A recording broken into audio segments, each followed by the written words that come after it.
Good morning.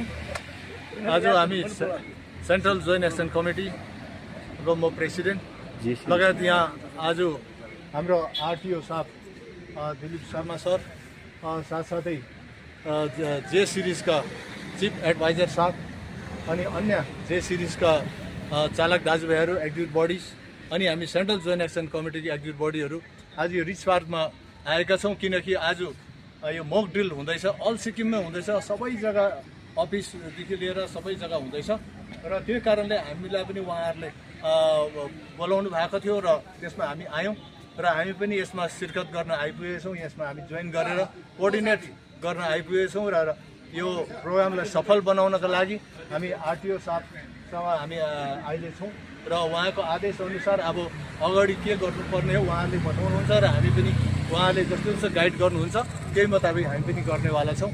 र अनि हाम्रो आरटिओ साहबसँग पनि अलिक बुझौँ र यो प्रोग्राम खास गर्नाले चाहिँ के हामीलाई चाहिँ फाइदा हुन्छ र के कारणले चाहिँ हामी मक ड्रिल गर्न सकिन्छ भन्ने कुरो चाहिँ उहाँद्वारा नै अलिक सुन्नु चाहन्छु। सर, के कारणले चाहिँ हामी यो मक ड्रिल गर्दा चाहिँ के फाइदा होला सर? नमस्कार यहाँहरूलाई। र प्रथम त म central joint action committee taxi chief अनि central joint action committee local taxi driver association यहाँहरू समस्तलाई म आभार व्यक्त गर्न चाहन्छु।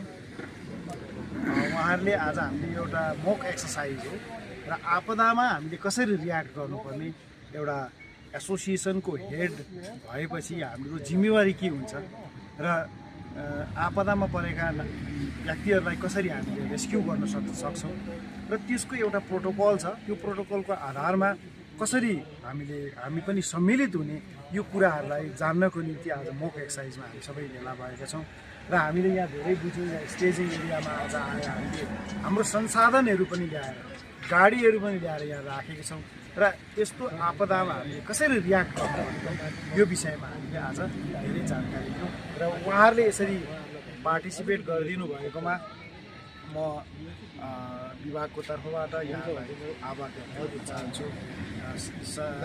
अरू अन्य दिनहरूमा पनि उहाँले यसरी हामीलाई सहयोग गरिरहनु भएको छ, यसको निम्ति हामी सधैँ ऋणी रहनेछौँ। Thank you sir.